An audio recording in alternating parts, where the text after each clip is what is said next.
अस्सलाम वालेकुम मेरे सादा से पाकिस्तानियों, मेरा नाम रेहान तारिक है और आप मेरा यूट्यूब चैनल देख रहे हैं। पंजाब में ज़िमनी इंतखाबात के बाद अब वज़ारत आला की दौड़ यानी वज़ारत आला की जंग एक बार फिर तेज़ हो गई है।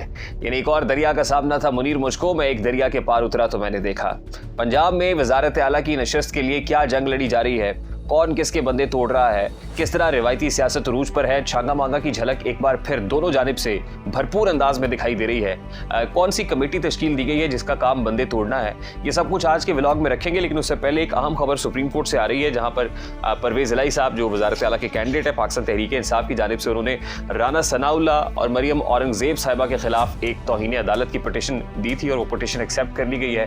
सुप्रीम कोर्ट ऑफ पाकिस्तान ने 2 रुकनी बेंच उस पर तश्कील दे दिया जो आज ही समाअत करेगा। और जिस वक्त हम ये वीडियो रिकॉर्ड कर रहे हैं तो अभी समाअत शुरू नहीं हुई है, लेकिन जस्टिस एजाजुल एहसन की सरबराही में 2 रुकनी बेंच वजीर आला के इंतखाब से पहले चौधरी परवेज इलाही साहब की इस पटिशन को एक्सेप्ट करने के बाद इस पर समाअत करने जा रहा है, जो तयन करेगा कि तौहीन अदालत हुई है या नहीं हुई है। अब राना सनाउल्लाह खान साहब की तरफ से क्या स्टेटमेंट दिया गया था, उन्होंने कहा था कि वजीर आला के इंतखाब में अगर चौधरी परवेज इलाही साहब के 5-6 बंदे यानी पाकिस्तान तहरीक इंसाफ के 5-6 लोग इधर से उधर हो गए तो फिर परवेज इलाही वज़ारत आला की कुर्सी को तकते ही रह जाएंगे।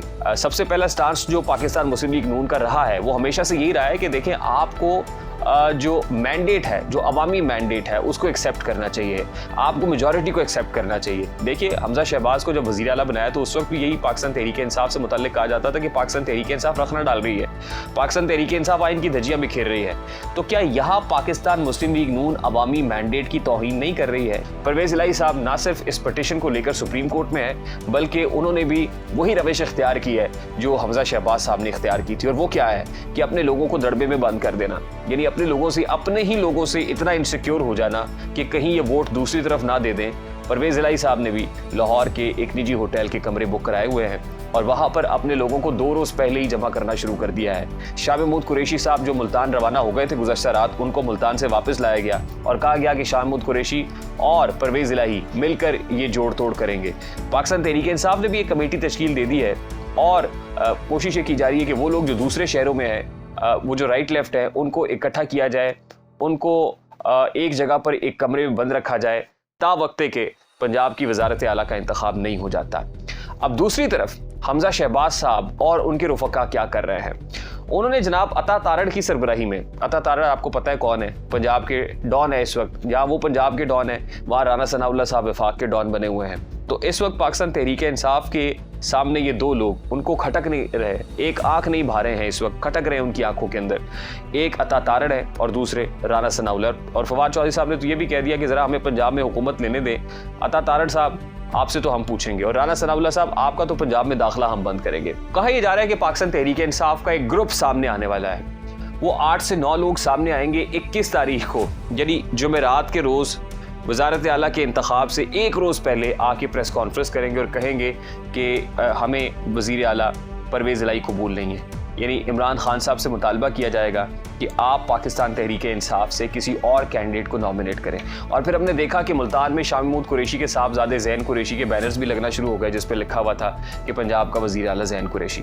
यानी पाकिस्तान तहरीक इंसाफ के अंदर भी 2 राय पाई जाती है, मुनकसिम राय पाई जाती है। और अगर कोई ऐसा करेगा तो फिर उसमें एक वाज़ेह तौर पर तौजीह पेश करेगा कि जी हम वज़ीर आला परवेज इलाही हमें काबिल कबूल नहीं है, हम उनको वज़ीर आला नहीं मानते हैं। दूसरा पॉसिबल सिनारियो क्या है कि इस वक्त पाकिस्तान तहरीक इंसाफ की भी इत्तेहादी हुकूमत है और उसमें काफ लीग के 10 वोट हैं।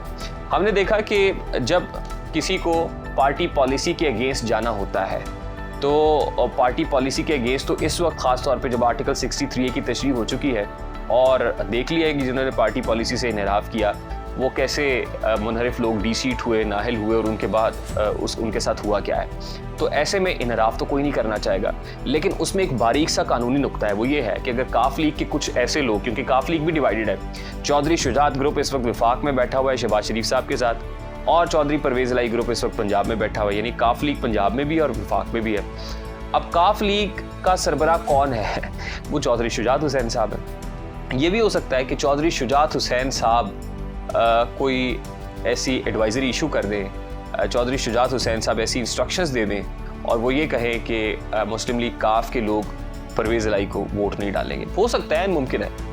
तो क्या होगा कि अगर वोट डाला जाएगा परवेज़ इलाही को तो फिर कहा जाएगा कि इन लोगों ने जिन्होंने परवेज़ इलाही को वोट कास्ट किया है इन्होंने पार्टी पॉलिसी से इनहराफ किया है, इसलिए इनका वोट काउंट ना किया जाए। ठीक है जी। दूसरी इंपॉर्टेंट बात यह है कि कल आसिफ अली जरदारी साहब चौधरी शुजात हुसैन से मुलाकात करने के लिए गए और जब मुलाकात करके बाहर आए तो उन्होंने मीडिया के कैमरों के सामने ऐसे विक्ट्री का निशान बनाया, जो बड़ा ज़ुबानी था कि जब आसिफ अली जरदारी साहब इस इंपॉर्टेंट मुलाकात के बाद बाहर आ रहे हैं तो विक्ट्री का निशान बनाने का मतलब तो यही है कि मुलाकात कामयाब रही है और उसमें चौधरी शुजात को कायल कर लिया है कि पंजाब में काफ लीग जो है वो परवेज़ इलाही को वोट नहीं कास्ट करेगी। लेकिन अंदर की खबर यह है कि चौधरी शुजात साहब ने ये कहा है कि पंजाब की हद तक आपके साथ ये एग्रीमेंट हमारा नहीं हुआ था, वफाक में हमारा एग्रीमेंट हुआ था। उसके बाद आसिफ अली जरदारी साहब ने कहा ठीक है आप सोचें, मुल्क के लिए सोचें और हम फिर इसका नेक्स्ट राउंड जो है ऑफ डिस्कशंस वो कल करेंगे। और फिर कुछ लोग ये भी कह रहे हैं कि परवेज़ इलाही साहब को भी एक ऑफ़र की गई है दूसरी तरफ से भी कि आप हम हमारे साथ आ जाए, हमारी सफ़ों में शामिल हो जाए। बहरहाल वो तो अब मोनस इलाही साहब नहीं होने देंगे और ना ही परवेज़ इलाही साहब शामिल होंगे इतनी धींगा मुश्ती और दंगा फसाद के बाद। लेकिन इस वक्त जो समझने की बात है मेरे सादा से पाकिस्तानी वो ये है कि इत्तेहादी हुकूमत इसे क्या मुक़्तदिर हल्कों की सपोर्ट हासिल है या नहीं है, क्योंकि जिसको मुक़्तदिर हल्कों की सपोर्ट होती है, इस्टेब्लिशमेंट साथ होती है, उसको तो जोड़ तोड़ करना इतना मुश्किल नहीं होता। उसके लिए बंदे तोड़ना, बंदे लाना, इधर से उधर करना मुश्किल नहीं होता। हमने बाई इलेक्शंस के अंदर देखा कि इस वक्त जो इत्तेहादी हुकूमत है वो घाव खाए हुए है, क्योंकि उन्होंने ये देखा है कि हमारे साथ जो सपोर्ट हमें मिलनी चाहिए थी स्टेट मशीनरी की तरफ से वो नहीं मिली है, जिसकी वजह से हम ये इंतखाब हारे हैं।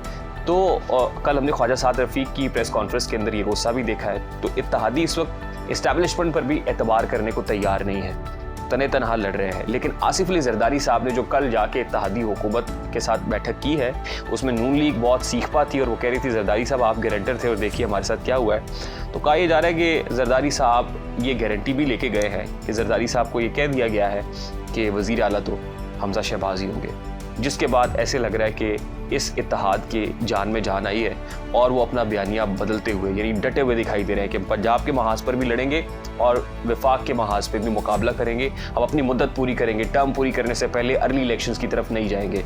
तो ये यकीन दहानी कहाँ से आ रही है, ये कौन यकीन दहानी करा रहा है, तो इसके लिए ज़रा इंतज़ार करते हैं। अगले 24 से 48 घंटे बड़े अहम हैं। नेक्स्ट व्लॉग में आपको बताएंगे कि किसने किसको यकीन दहानी कराई है। वो इस्टेब्लिशमेंट जिसने हाथ उठाया हुआ था, ट्रस्ट डेफिसिट था इस हुकूमत को भी, क्या उसने कोई नई गारंटी दी है, और वो गारंटी दी है तो क्या गारंटी दी है। ये बड़ी अहम होगी खबर, इंशाल्लाह आपके साथ अगले 24 घंटों के अंदर इसको शेयर करेंगे। मुझे रेहान तारिक को इजाज़त दीजिए, अपना बहुत सारा ख्याल रखिएगा। अस्सलाम वालेकुम।